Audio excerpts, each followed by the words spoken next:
Le 13e Forum international de l'énergie atomique a ouvert ses portes dans la célèbre station balnéaire de Sochi, en Fédération de Russie. Le Mali y prendra part à travers la délégation de haut niveau conduite par le ministre de l'Économie et des Finances. Après l'approvisionnement du marché en denrées de première nécessité, d'autres sont également nécessaires pour le mois béni de Ramadan. Vous aurez plus de détails dans ce journal. Mesdames et messieurs, bonjour, bienvenue dans ce journal de 13h. Le 13e Forum international de l'énergie atomique a ouvert ses portes dans la célèbre station balnéaire de Sochi, en Fédération de Russie. Le Mali y prendra part à travers la délégation de haut niveau conduite par le ministre de l'Économie et des Finances. La délégation malienne, composée de 3 autres membres du gouvernement, de leurs proches collaborateurs ainsi que du président de la Commission de l'énergie, des mines et de l'eau du CNT, est arrivée hier à Sochi. Envoyés spéciaux à Sochi, Yaya Konate, Adama Kamara. Des experts du nucléaire, des représentants de gouvernements, d'entreprises russes et étrangères, d'organisations internationales, bref, le monde de l'énergie atomique se donne rendez-vous cette année à Sochi pour ce qui constitue un des événements majeurs de l'industrie nucléaire au niveau international. Atom Expo, c'est son nom, est un forum qui ouvre les débats sur divers aspects de l'industrie nucléaire et sur les domaines de son développement futur à travers une série de conférences, mais aussi une exposition de biens et services. Un événement de classe mondiale auquel notre pays prend part cette année à travers la délégation de haut niveau conduite par le ministre de l'Économie et des Finances. Le Mali, qui dans le cadre de son partenariat renforcé avec la Fédération de Russie, ne cache pas ses ambitions concernant l'utilisation de l'énergie atomique à des fins pacifiques. Cela va de l'usage des applications non énergétiques des technologies nucléaires à la construction de centrales pour la production d'électricité. L'édition 2024 du Forum Atom Expo servira d'ailleurs de cadre à la signature d'une feuille de route entre le gouvernement malien et la Corporation d'État de l'énergie atomique de Russie, le géant russe du nucléaire, la société Rosatom, à l'initiative du forum. Des rencontres sont également prévues avec des filiales de l'agence avec lesquelles le Mali a déjà des partenariats dans le domaine énergétique ou encore dans le domaine minier.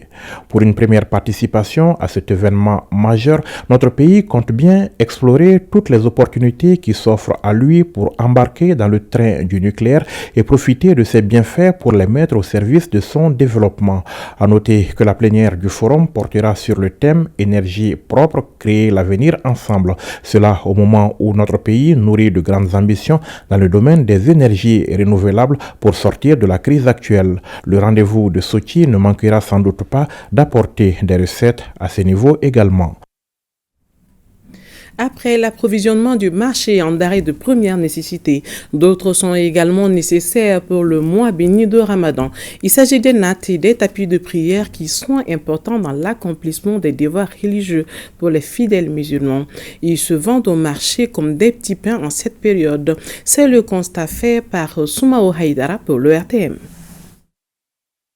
Au-delà du jeûne, les fidèles musulmans sont invités à se recueillir durant ce mois de Ramadan. C'est pourquoi les regards se tournent précieusement vers les nattes de prière. Elles sont généralement utilisées pour la prière à la maison et dans les mosquées. Je suis venue acheter une natte de prière et cela m'a coûté 3 000 francs. Pour moi, c'est 10 nattes et cela m'a coûté environ 10 000 francs CFA. Le marché des nattes en ces mois bénis musulmans est très rentable. Celui-ci étant bien fourni, les vendeurs se frottent bien les mains en écoulant facilement leurs marchandises, contrairement aux autres mois.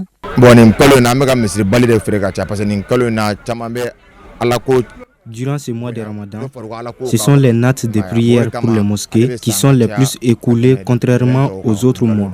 La balle fait 175 000 francs CFA et j'ai vendu à peu près 20 balles réparties entre Bamako et l'intérieur du pays, du début du Ramadan à aujourd'hui.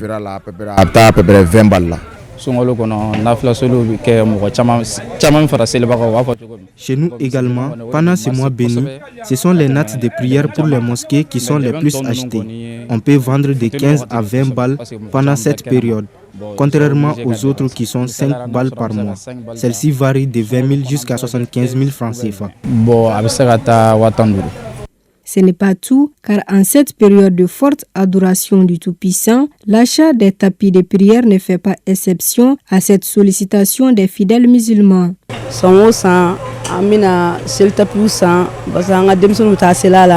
Je suis venu acheter à peu près 6 tapis de prière comme je le fais chaque année en distribuant les anciens. J'ai dépensé environ 25 000 francs CFA dans cet achat. C'est le moment également pour les vendeurs de ces tapis de prière de se remplir les poches, car ce mois béni du Ramadan marche fort pour le commerce de ces articles de prière.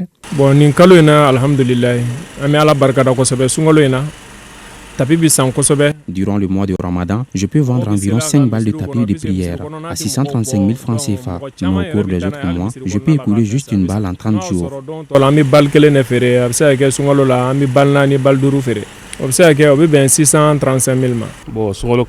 Moi, durant cette période, je vends 10, 20 à 30 tapis par jour, dont l'unité varie entre 2 000, 4 000 et 5 000 francs CFA, voire plus, ce qui vaut de 100 000 à 150 000 francs CFA par jour. Tout ça pour prouver que les nattes et les tapis de prière sont cruciaux dans l'accomplissement des devoirs religieux par les fidèles musulmans durant cette période très particulière pour ces derniers qui est le Ramadan. Opération Solidarité Ramadan 2024, une initiative du mouvement Ambiko à Kidal au profit d'une soixantaine de familles vulnérables pour soutenir les fidèles en cette période du mois béni de Ramadan. Sidi Helmidi Ag Albaka, Sunkalo Doumbia, ORTM Kidal. Encore de kits alimentaires destinés à atténuer la souffrance des populations vulnérables de la 8e région administrative de notre pays, une initiative du citoyen Ambiko dans le cadre de la solidarité Ramadan 2024. Ambiko, à travers son bureau régional de Kidal, vient en aide aux familles vulnérables et aux déplacés pendant ce mois béni du Ramadan. C'est aussi le lieu de remercier la présidente Fatmata Batoulignang pour son assistance. En présence de plusieurs forces vives de Kidal, les bénéficiaires, au nombre de 60, ont reçu leur kit alimentaire composé du riz, l'huile et du sucre. Une occasion pour témoigner leur reconnaissance à Ambiko pour les efforts consentis. Vraiment permettra de soulager les souffrances des populations en cette période de carême.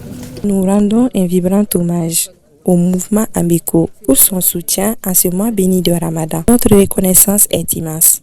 Cette solidarité agissante de Ambiko en ce mois béni de Ramadan vient soulager plusieurs familles vulnérables de la région de Kidal.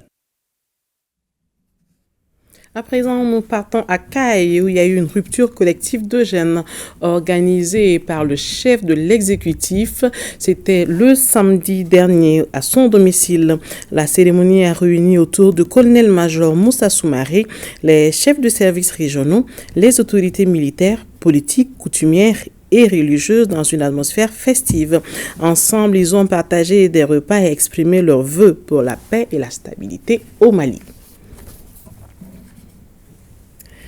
Dans le souci de renforcer la cohésion sociale, prier pour le retour de la paix, la sécurité et la confiance mutuelle entre les responsables de services régionaux, autorités coutumières, militaires et partenaires, le gouverneur de la région de Tombouctou a organisé une rupture collective. Cette initiative, selon lui, est une vieille tradition qui est d'une importance capitale dans le renforcement de la cohésion sociale et le vivre ensemble. Najim Babastissé, Maouloud Tandina nous en dit plus.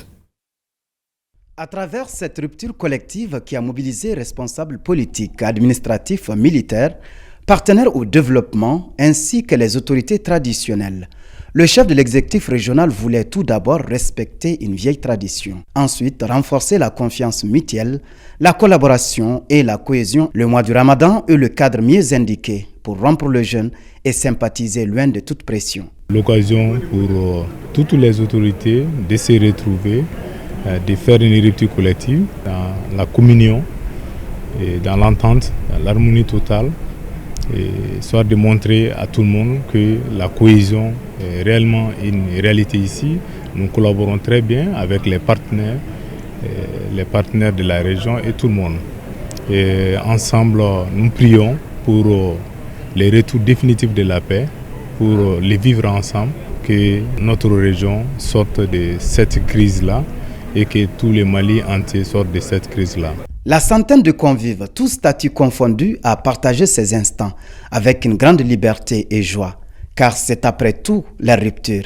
Nul besoin de se gêner pour se servir. Ça démontre vraiment la cohésion qui existe entre les gens, mais ça démontre aussi que la sécurité est là. Il y a des moments où on ne pouvait pas le faire, aujourd'hui on le fait vraiment.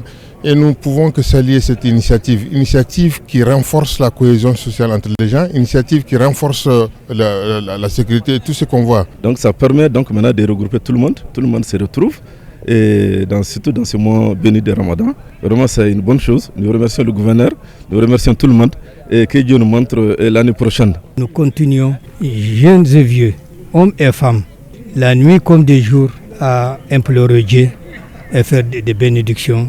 Que Dieu bénisse le Mali, que Dieu les protège, que Dieu fasse une transition réussie à la satisfaction de tous les Maliens. Après la prière du Maghreb, suivie d'une courte pause régale, les invités ont accompli les prières surrogatoires sur place et formulé des bénédictions pour que la sécurité, la paix et l'entente reviennent dans la région et au-delà dans tout le pays. La région de Tombouctou toujours a commémoré la journée mondiale de l'eau. Cette journée a regroupé l'ensemble des acteurs et partenaires qui ont partagé la situation des infrastructures hydrauliques. Le thème de cette année est l'eau pour la paix. Cette cérémonie a été présidée par le conseiller aux affaires juridiques du gouverneur de Tombouctou. Le reportage de Al-Mustafa Traoré et Mahmoud Askofari. Un sketch de sensibilisation sur la nécessité et l'importance de l'eau, c'est ainsi que la région de Tombouctou célèbre la journée mondiale de l'eau avec comme thème l'eau pour la paix. Cette commémoration intervient à un moment où l'accès à l'eau pose d'énormes difficultés dans certaines localités de la région. Il s'agissait pour les acteurs du WOSH d'étaler les efforts accomplis par l'État et ses partenaires et faire la situation des besoins en matière d'accès des populations à l'eau. En cette journée mondiale de l'eau, nous devons tous unir nos efforts à propos de l'eau et l'utiliser en faveur de la paix. En 2015, le monde s'est engagé à atteindre les objectifs de développement durable. J'allais dire les ODD, dans son numéro 6, dans le cadre de l'agenda 2030, c'est-à-dire que tout le monde disposerait d'une eau et d'un assainissement géré en toute sécurité d'ici 2030. Les autorités régionales saluent l'ensemble des acteurs pour l'engagement et les invitent à redoubler d'efforts afin que personne ni aucune localité ne soit laissée pour compte en matière d'accès à l'eau.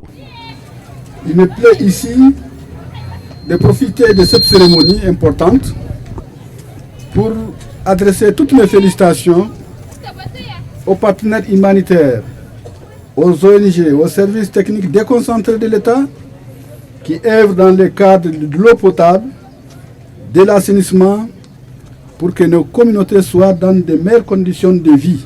La région de Tombouctou compte plus de 200 localités sans point d'eau potable, 152 autres en déficit d'accès. Elle est aussi marquée par un taux d'accès de 34,6% de la population, soit plus de la moitié des habitants vivant sans eau salubre. Ces chiffres, combien interpellateurs, invitent l'ensemble des acteurs que nous sommes et précisément les décideurs des collectivités territoriales et les partenaires techniques et financiers à plus de considération à des localités prioritaires dans les interventions pour permettre de booster les taux actuels au profit des populations les plus démunies. Une conférence sur le thème l'eau pour la paix a permis aux acteurs de déterminer les problèmes liés à son accessibilité dans la région de Tombouctou. En application de la stratégie nationale 2021-2030 de l'ANASER, à travers le ministère des Transports et des Infrastructures routières, vient d'organiser une session de formation et de sensibilisation à l'endroit des agents de la circulation routière, des élus locaux et les usagers de la route dans la région de Bougouni. L'objectif est de minimiser les accidents routiers. Bougouni, Jafar Aïdara. Les routes constituent un danger pour les personnes et leurs biens. L'urgence s'impose de mener des actions pour minimiser les dégâts, d'où cette série de formations initiée par l'ANASER. Cette session de formation et de sensibilisation vise à apprendre aux policiers et aux gendarmes de la région de Bougouni la technique de remplissage du bulletin d'analyse des accidents constatés d'une part, d'autre part, informer et sensibiliser les usagers de la route et les élus locaux sur les conséquences du non-respect du code de la route. Chaque année, l'ANASER a pour habitude d'organiser des formations du genre. Cette année, c'est des séries de formations organisées sur toute l'étendue du territoire. Donc, notre objectif, c'est de réduire exponentiellement les accidents sur l'ensemble du réseau routier national. Les autorités accordent une importance particulière à ce type d'initiative pour le bonheur de la population de la région en particulier et celle du Mali en général. La région de Bougouni est une région accidentogène car traversée par la route la plus fréquentée au Mali, qui est la route nationale numéro 7, axe Bamako-Bougouni-Sikasso, qui enregistre en moyenne plus de 3000 véhicules par jour. Cet engagement de l'Agence nationale de la sécurité routière répond à la volonté affichée des plus hautes autorités de la transition sous le leadership de son Excellence, le colonel Assimi Goïta, président de la transition, chef de l'État, de juguler la tragédie sur nos routes. Rappelons que beaucoup d'accidents de la circulation routière au Mali sont dus à la méconnaissance du code de la route. C'est la fin de ce journal. Merci de l'avoir suivi. Puisse Dieu protéger le Mali et les Maliens. À demain.